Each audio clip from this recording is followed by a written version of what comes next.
Magandang umaga mga kamag-aral at mga mahal naming guro. Kami nga pala ay 3 pangkat. Ngayong araw na ito, tatalakayin natin ang nobela ng pinamagatang Ang Kuba ng Notre Dame. Bago ang lahat, tayo ay mananalangin.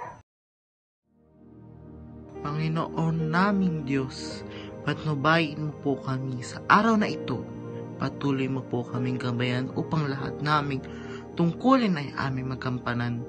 Tulungan mo kami sa mga pasya na aming ginagawa. Pagpalain mo ang aming mga guro na sa amin ay matiyagang nagtuturo. Pagpalain mo rin ang aming mga magulang namin na patuloy na sumusuporta sa amin. Ang lahat na ito ay aming sinasamo sa ngalan ng aming Panginoong Hesukristo. Amen.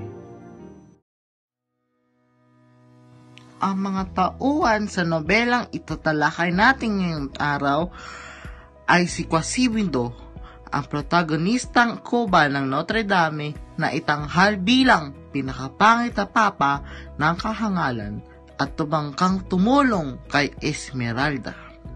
Si Esmeralda ay isang dalagang mananayaw na ubod ang ganda na hinatulan ng kamatayan.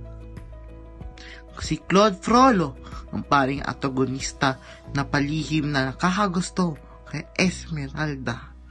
Si Pierre Gungguer, isang papunyaging mandudula, nagtangkang sagipin si Esmeralda mula kay Quasimodo. At si Phoebus, siya ang kapitan ng mga tagapagtanggol sa kaharian ng Paris. Tagpuan. Ang pinangyarihan ng kwento ay mula sa Katedral ng Notre Dame. Nakatakda ang nobela sa bansang France, sa siyudad ng Paris, taong 1482. Sa siyudad ng Paris, sa Katedral ng Notre Dame, ay may isang kubang pangit na nagangalang Quasimodo, ang nagkagusto sa isang dalagang mananayaw na ubod ng ganda na nagngangalang Esmeralda.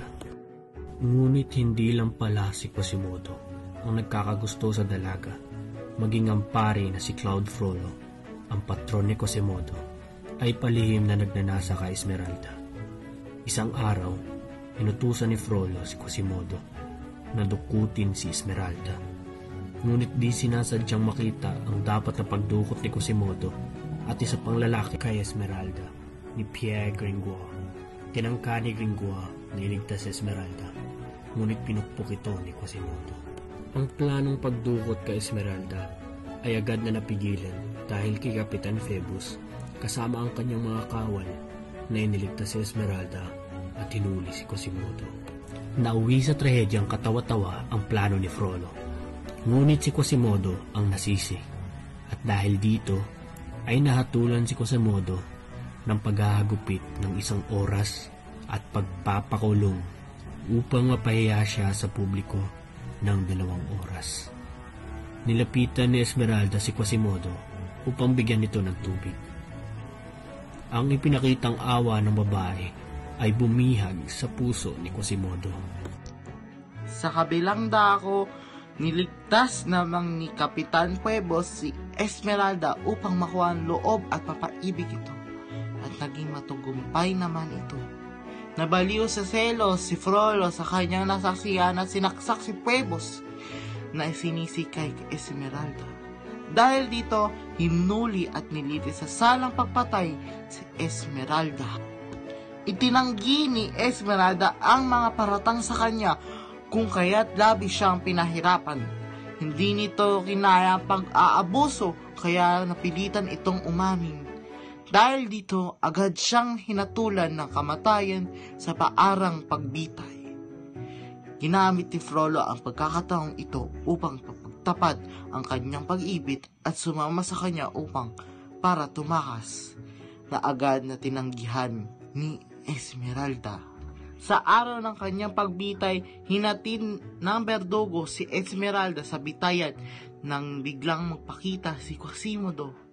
Itinakas siya nito at dinala sa isang tore. Si Frollo na hindi kaya makita si Esmeralda sa tore ng Notre Dame ay nakipagtulungan upang maitakas siya. Naghanap ng tulong si Gringoire kay Clopin, at pinagsama ang mga nasa laylayan ng Paris upang sugurin ng katedral. Namali si Quasimodo sa paglusob at iniisip na papatayin si Esmeralda, kaya pinagtanggol niya ito. Sa kapaligtaran, iniisip niya na ang hukbo ng hari ay naroon upang sagipin si Esmeralda, ngunit isa pala itong panlililang. Quasimodo na nawawala si Esmeralda. Pumunta siya sa tuktok ng tore at doon natagpuan si Esmeralda na nakaputing bestida at wala ng buhay. Nangibabaw ang galit niya kay Frollo at tinulak ito mula sa isang tore ng Notre Dame. Nawala ng gana si Quasimodo at pinuntahan ang Montfaucon kung saan nakita niya katawan ni Esmeralda. Siya ay namalagi roon hanggang siya ay namatay. Dito na nagtatapos ang nobela. Aral, huwag mong husgahan ang isang tao ayon sa kanilang itsura dahil hindi mo malalaman ang tunay na kalooban ng isang individual nang hindi mo muna kinikilala ang kanilang pagkatao. At dito na nagtatapos ang aming presentasyon. Maraming salamat sa pakikinig.